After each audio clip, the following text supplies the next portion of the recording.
So welcome to the CMO Spotlight. I want to welcome Brian Miesieski, who's the Chief Marketing Officer, but also the Head of Marketing and Innovation for SweetWater Brewing Company. Thanks for joining me, Brian. Thanks, Joe. Appreciate you having me. Absolutely. So Brian, I wondered if you could start by just telling us a little bit about your career path that led you to your current role. I know you began your career agency side, and you went to work for AB InBev, and then back to agency side, and then Diageo for several years. But I know you've been with SweetWater a little over 7 years. So I don't know if you could just tell us a little bit about that journey from, the beginning to now, briefly. Sure. So yeah, I've been in the beer industry and marketing in the beer industry for 22 years now. So it's certainly been a fun ride. It's been an interesting ride. It's been a rocky ride in a lot of cases. But yeah, as you mentioned, been with SweetWater for a little over 7 years now, originally from the New York area, moved down to the Southeast, in Atlanta for the role, not only just to sort of have a lifestyle change, but also really was chomping at the bit to get into the craft beer industry. It's something that I had followed along for quite some time. And it just, everything about it was really intriguing. As you'd mentioned, my time at Diageo and InBev were, really great experiences, great companies, but they were bigger and, more corporate. And, you get a peek under the tent at the craft breweries. You're like, wow, there's something cool going on there. So that's sort of what led me to SweetWater. Starting out, I knew I wanted to be in marketing when I was in college. I went to Rutgers University up in Jersey. And, what I was focusing on was sports marketing. I played sports growing up, played a little bit of baseball in college. And ultimately, I was like, okay, that marketing is something I was just seemed to be driven to because of, even at a young age, you could see the creativity, you could see the strategy, you could see the innovation, watching fun commercials when you're younger. It's like, okay, this seems like a field that I wanted to get into. And then obviously being, an athlete, sports seemed to be the right fit, athlete and the sports fan. Quickly so my first job out of school was with a marketing agency focused on experiential consumer promotions, events, sponsorships. But, what I had the sort of fortunate, fortunate pond I stepped into, the group I was with, one of their larger clients was Miller Brewing Company. So I learned quickly that where there's sports, there's beer. So that was a client that I was focusing on. And, anything we got into in terms of Miller as a client even though it was sports, there was beer along with it, of course. So after a bit of time there, I actually switched agencies and got more beer focused, if you will. So another larger agency up in New Jersey, their client was at the time Interbrew. So it was actually, it was Interbrew USA, actually called Labatt USA, headquartered in Belgium, sister company in Canada with the Labatt factor. But really we were importing smaller import brands, up and coming brands like Stella Artois and Beck's and Bass and Hoegaarden and Leffe, if you're familiar with those. But it was more beer focused is my point. So I quickly made the leap from being sports marketing focused into straight up beer marketing. The client, as I mentioned, was Interbrew. And after a short period of time, they asked me to come on board and be a part of the brand team at this group Interbrew, which is based in Connecticut. That eventually morphed after several years, going back and forth, mergers and acquisitions, Anheuser-Busch, InBev USA, and eventually AB InBev is what it's known as today. So that was a fairly long span throughout the early 2000s into later 2000s. From there, I made the leap over to Diageo. I was working on the Guinness brand, and then ultimately, you kind of touched on it up front. That's what sort of led me down to, oh, hey, I want to be in craft beer, and looks like SweetWater is going to be the opportunity for me. Nice. So I think the last chart I looked at listed SweetWater as, I don't know, 11th or 12th largest craft brewer in the United States, according to the Craft Brewers Association. I think every year publishes a list.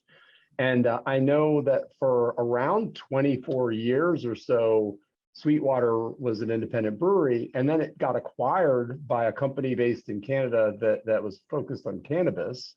And then that company, I think, got acquired by an even larger company, Tilray. So I'm curious if you'll just tell us just briefly about Sweetwater and what Sweetwater is like. What was Sweetwater like then? What is Sweetwater like now? And how does that fit in the larger entity? Sure.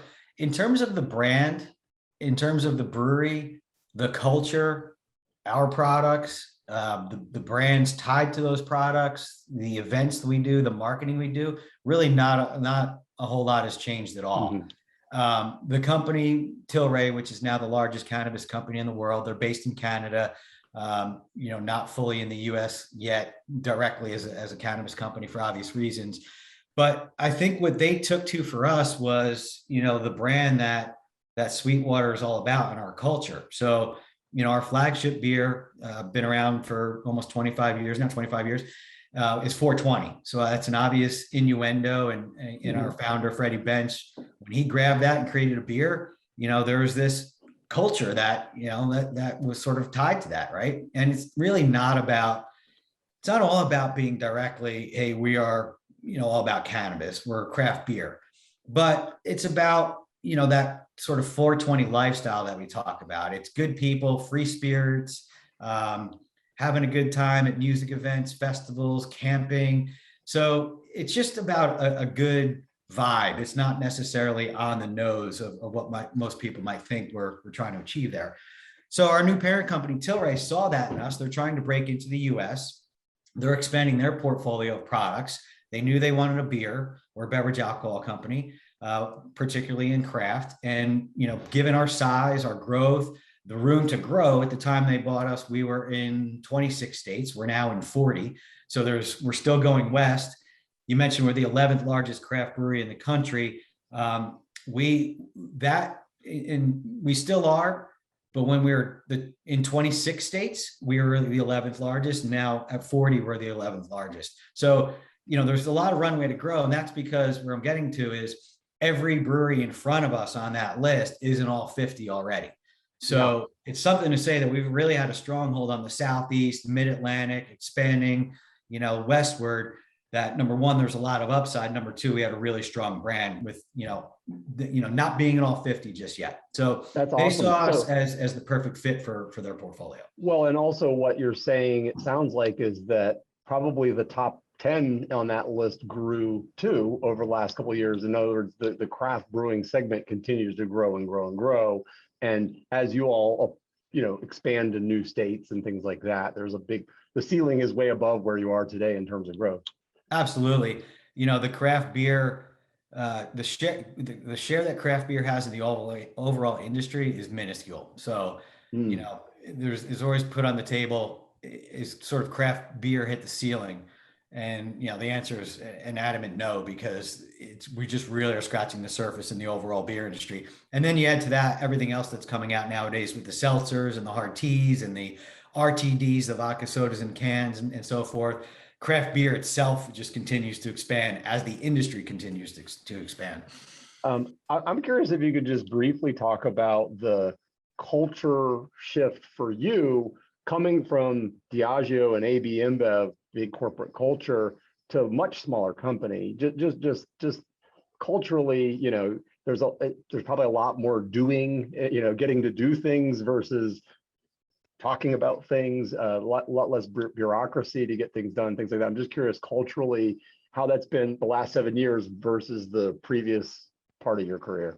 You're absolutely right. And I think there's upsides and there's downsides on both sides of the equation. So, when early days of the Interbrew Labatt USA, period, we were much smaller than what AB InBev is now. So, Sweetwater is closer to where we were with the InBev USA days, although InBev USA is certainly more corporate, more buttoned up.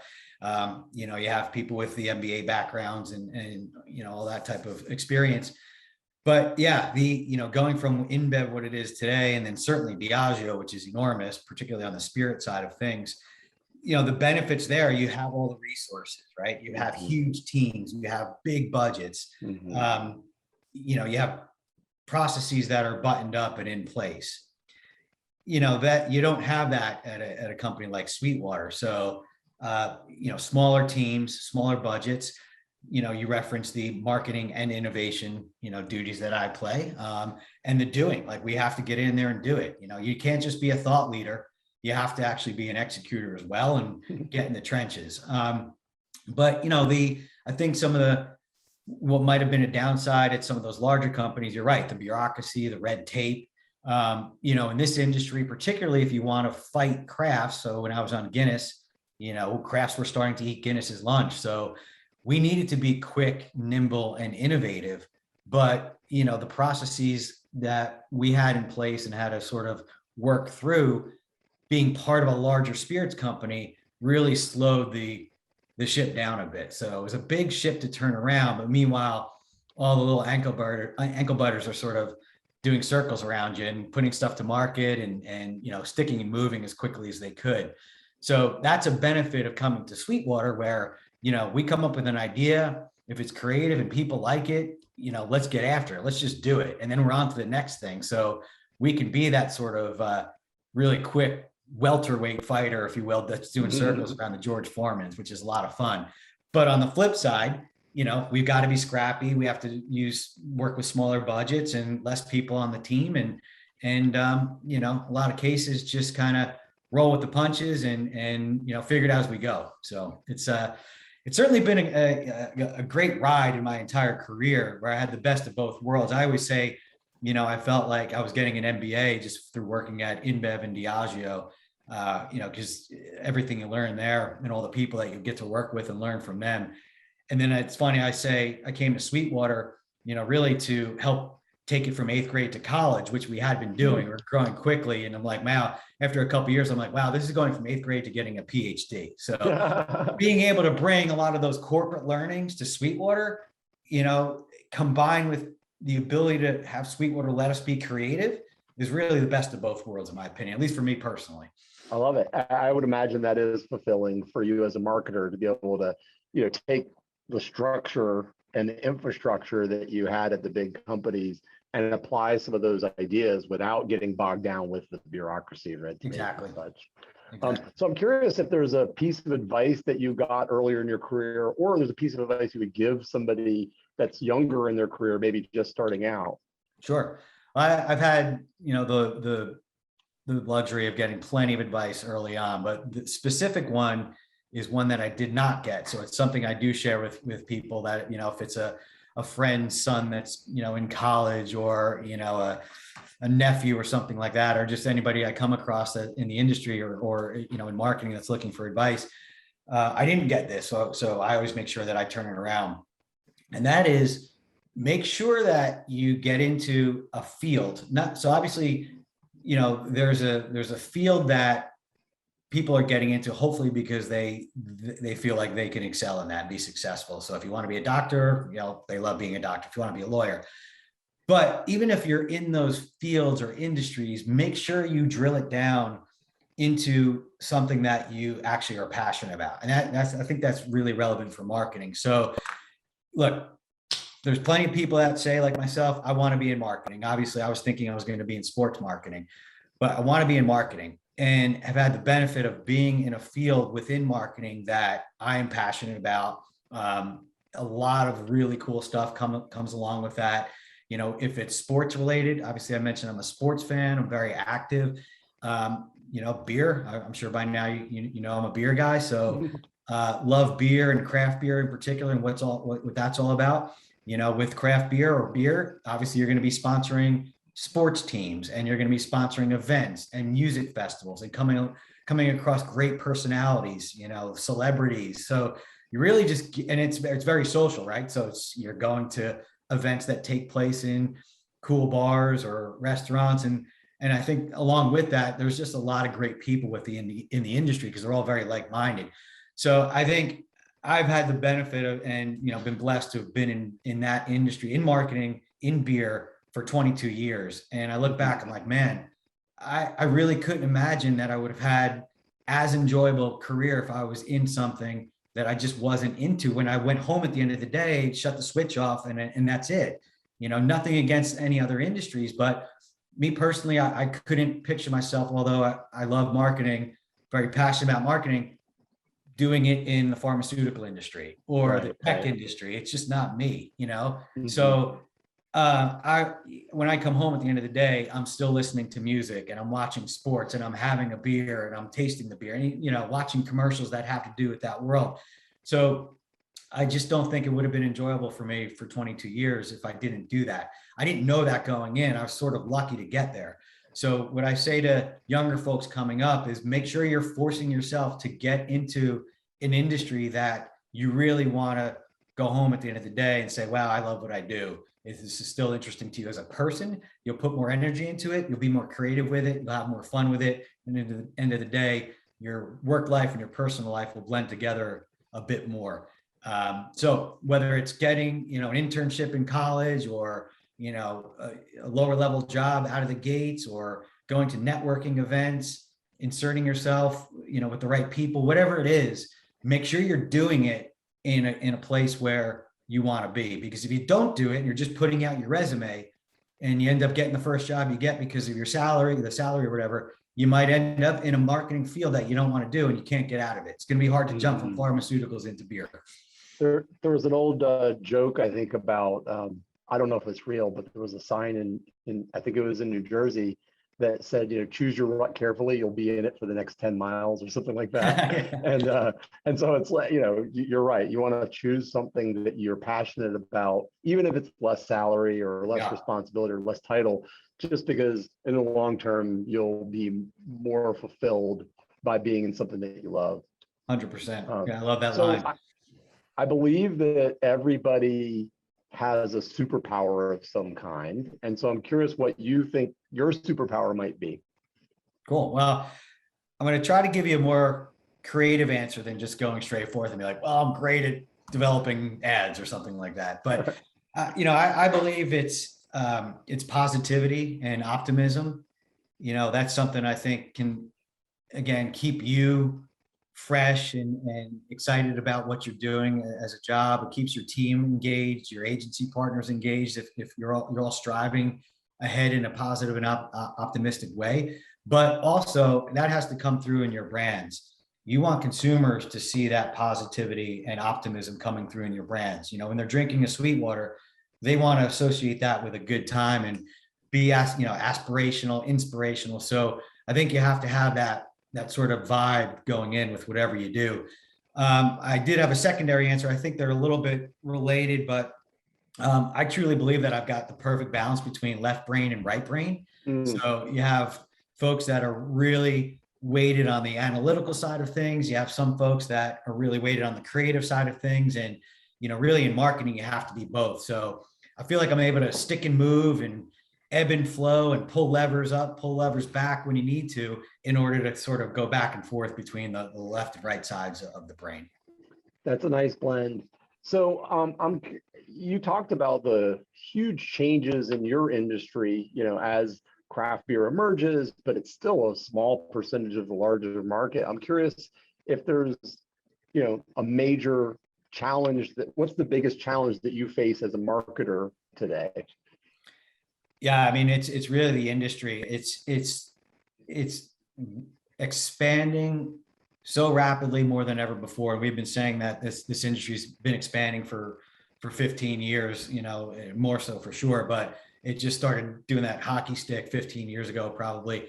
And you'd think it would have slowed down at some point, but it's not. You know, when I started at SweetWater 7 years ago, I believe there were about 4,000 breweries in the US, and now it's over 8,000. Mm, So, you know, think about 8,000 breweries. Um, you know, the consumer has a propensity to go for their local darling. So you're fighting local, you're trying to be local without being local. You're trying to be big, but not be big. And you're up against 8,000 breweries with, you know, at least 10 to 20 different SKUs. And beyond that, what's been happening the past 2 years and year, it keeps ramping up. Craft beer, they broke out of just being beer. You know, 7 years ago at SweetWater, we were pale ales, IPAs. It was higher ABV, more hop forward type of beers. Oh, we'll never do a lager type of mentality throughout the industry. Okay, well now we're doing lagers, we're doing lighter lagers, we're doing lower calorie beers. And then all of a sudden, bang, it's seltzer, it's hard teas, and it's the RTDs, which are the ready to drink cocktails in a can. So, you know, 2 years ago, if you asked me if would Sweetwater ever do a seltzer, it's like, no way, that's not us. But you know what? At the end of the day, it's a game we have to play. Most craft beers are these days. But as long as we're doing it right, we're doing it high quality, we're doing it crafted and more premium, that's the Sweetwater way of doing it. And for most craft beers. Yeah, well, that to use not a catchphrase, but that keeps it fresh in some ways for you, in more ways than one, right? For sure, yeah. I'm curious where you find inspiration for either yourself or for your team. Yeah, I think that's where the side of the brain, I believe it's the right side. I kind of always mix up which one's which, but the creativity side of the brain.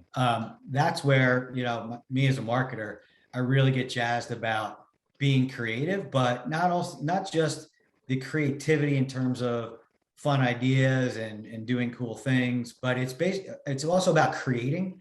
So when you can create and develop something out of nothing and bring it to life and bring it new to world and see the fruits of your labor out in the world, that's really inspiring. And I think I see that in most marketers, and you know, I really try to drive that with my team as well. Is like, look, be creative. You have the ability to be creative and think creatively. There's no bad ideas in a brainstorm. Put it out on the table, fuel that creativity, and let, you know, everybody around you have a chance to be a part of bringing something new to life. And I think that's what really inspires everybody, particularly folks just getting into marketing. You know, they're all going to like the right brain side of things more than I think the left brain, I would assume. So as you coach and mentor your team, what are the values that you either want to demonstrate, or what are the values that you demand from people that would, you know, you would hire and come on board your team? I think lead from front, lead by example, take the bullets if needed, you know, particularly, you know, for myself in my position with my team, you know, if stuff is hitting the fan, you know, they know that I'm at the front lines and I'll absorb that heat. Same for them and right on down the line. So, you know, that instills teamwork and instills confidence. You know, another aspect I always like to say is be sales, not anchors. You know, no one likes the person in the room that's just going to bring everybody down. Again, tied to that no bad ideas in a brainstorm mantra. But yeah, I mean, I guess this goes back to the superpower question is you really got to stay positive and be optimistic. And, you know, that type of energy is infectious, and it's certainly infectious when it comes to having to be creative. You can't be creative if you feel like you're being pulled down all the time, or just kind of walking through the mud and you've just got sticks in the mud around you that are bringing you down. So teamwork, positivity, optimism, always look to make something out of nothing. You know, I think that's one of the challenges. It's hard to do because no one can train you how to do that.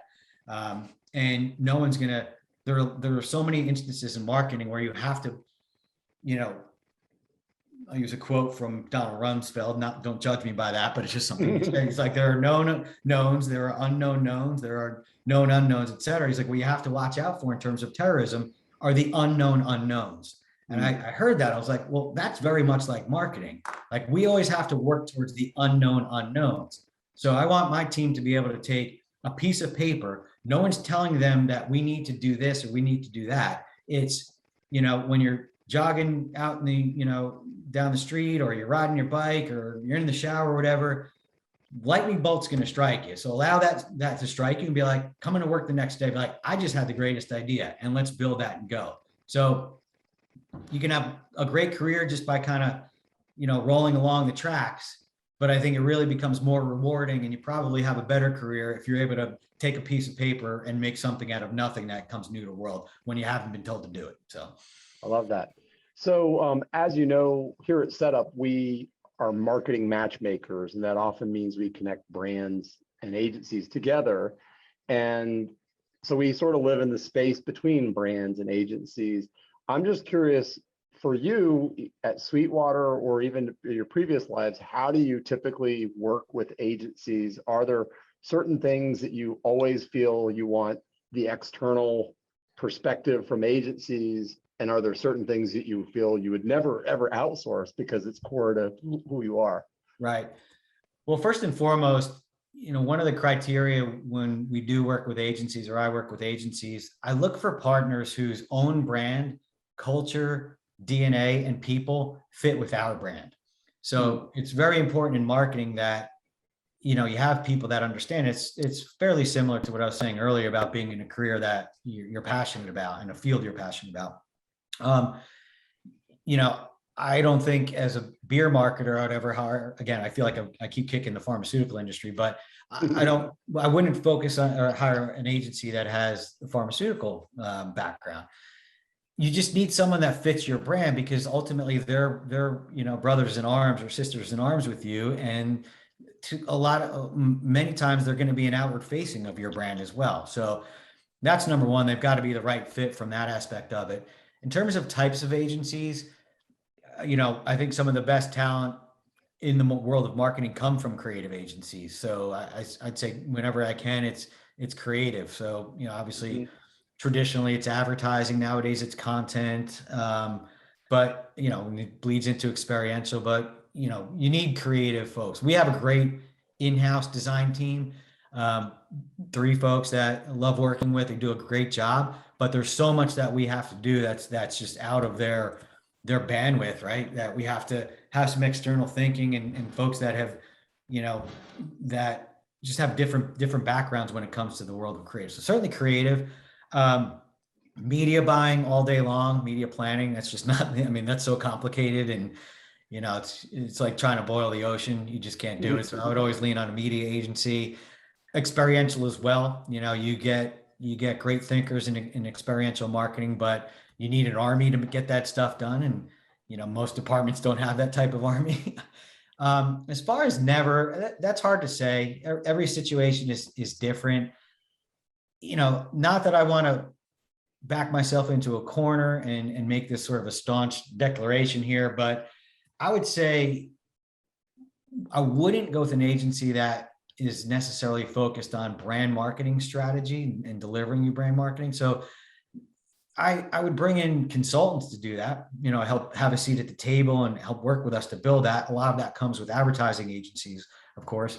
But I just think in order to really understand brands and culture and how to express that to consumers, you have to be living and breathing it 24 hours a day, seat at the table all day long at the office, be around the people all day long. It's just hard to really get what a brand is all about in terms of really trying to drive the strategy if you're not living and working it and breathing it every day. So, but again, I'm certainly open to it though.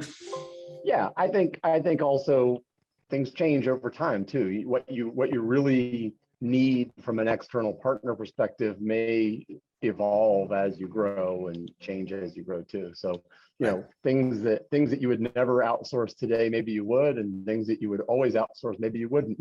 and every situation is different. If you had asked me when I was at Diageo, it might have been a different answer, in that particular moment than it is for SweetWater in this particular moment. Absolutely. They've been the same in a different moment.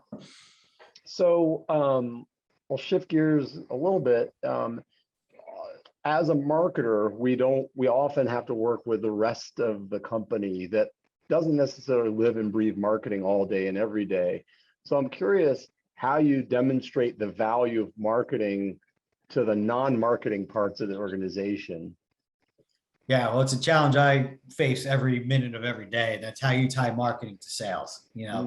Some instances it's really easy. If you sponsor an event and it sells that amount of beer, great. But as we know, it goes well beyond that. You're talking impressions and awareness and engagement, you name it.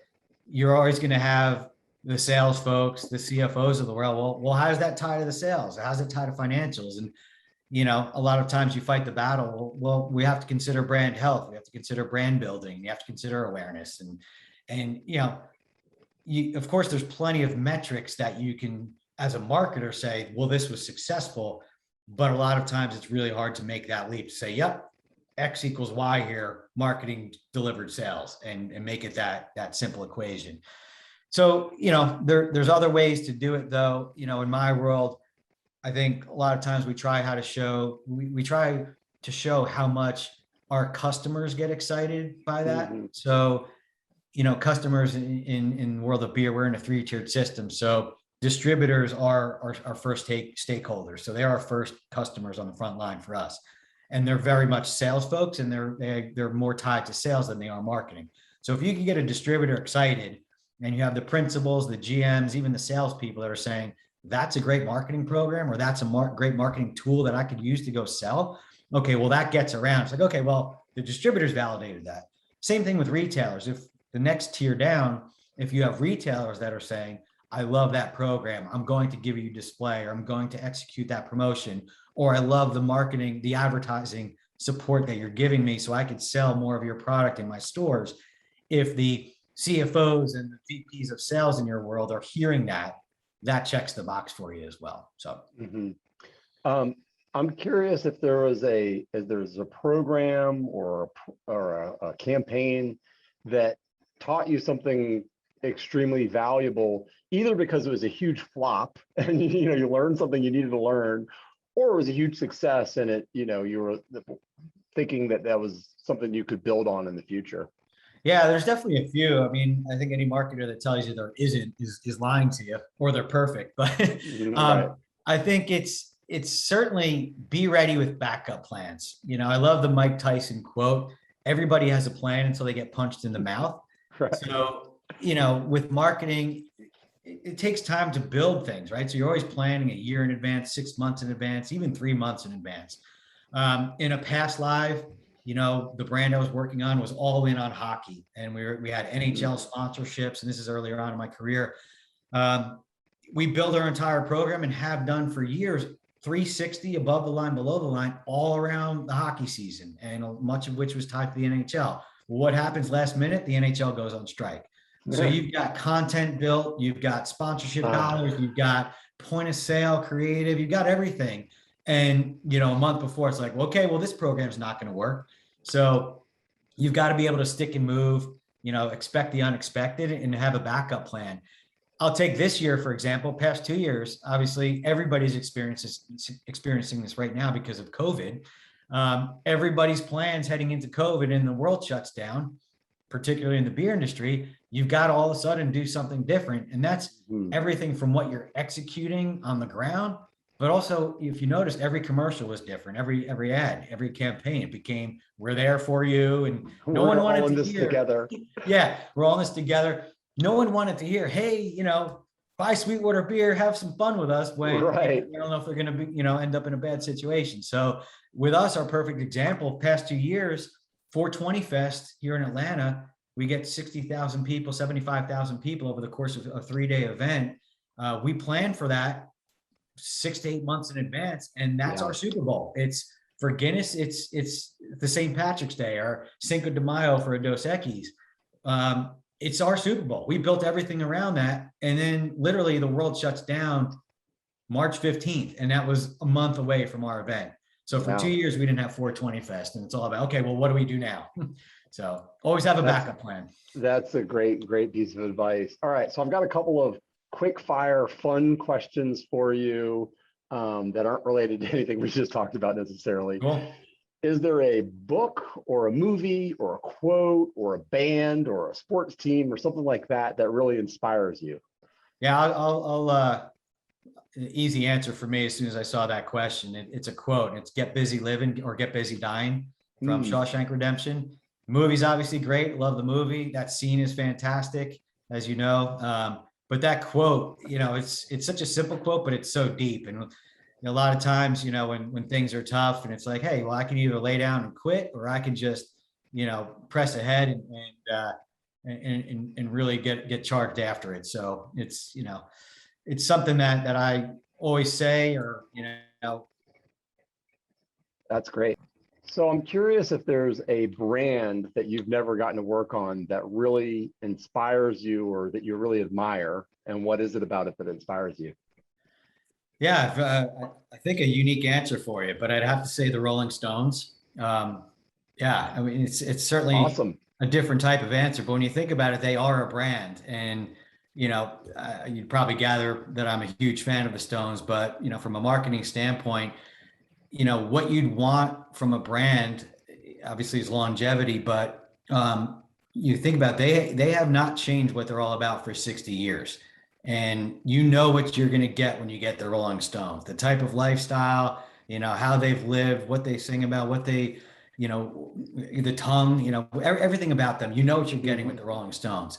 Have they changed over the years from time to time? Absolutely. But I think that's more about innovating and adapting. They went through their little period in the late 70s when might have had a little bit of a disco vibe, but it was still at its core raw rock and roll. You still were getting Mick from Mick and Keith from Keith and Charlie from Charlie. So I just think, when you go to a Stone show or you listen to a Stone song, you got the poster on the wall. They are a brand, no doubt in my mind. And they've done a great job of curating that brand over their entire careers. 100%. I love it. Other than your family, you mentioned a little bit about loving sports and music and craft beer and being outdoors. But so I'm curious, other than your family, where do you find joy outside of work? Yeah, I mean, it's fairly close to what I do or part of my work, but I love being outside. I love, exercise and being out in the outdoors, whether it's running, hiking, paddling, biking, you name it. But I'm a huge music fan as well. So love going to shows, although not that much anymore, but always listening to music. And most of the time I'm combining the two, going out for a jog, but listening to music at the same time. So love it. So this is a fun one, a little different one. Is there a fictional story or a realm that you would like to live in, and why? Yeah, you're going to like this one because you kind of touched on it before from your own personal comments. But yeah, I would have to say Star Wars, but only if I was able to be a part of Han Solo's crew. Well, what is it about Han Solo's crew that's appealing then? Well, I mean, the whole thing, I love the mission of trying to take down the evil empire and the rebels, the underdogs that are taking down the big dogs, the big, corporate empire, if you will. But, Han just did it in a cool way. At first he was in it for the money, but then he ended up sort of coming along and doing it for the passion and teaming up and everything. And he just looks like a good time. I forget the name of the cantina he was in, but he was hanging out in places like that. You could fight the empire and have a great time doing it. So, okay. And, what is his name? Did Guido shoot first, or did Han shoot first? Is it Guido in the Guido? Yeah. Greedo. So I want your take. Did Greedo shoot first? Yes or no? No. Okay, fair enough. All right. Well, I really have enjoyed this time, Brian. So Brian Miesieski is the Chief Marketing Officer, but he's the head of both marketing and innovation for SweetWater Brewing Company. Thanks so much, Brian. It's been such a joy to talk to you. Thanks, Joe. I really appreciate it. I had a blast.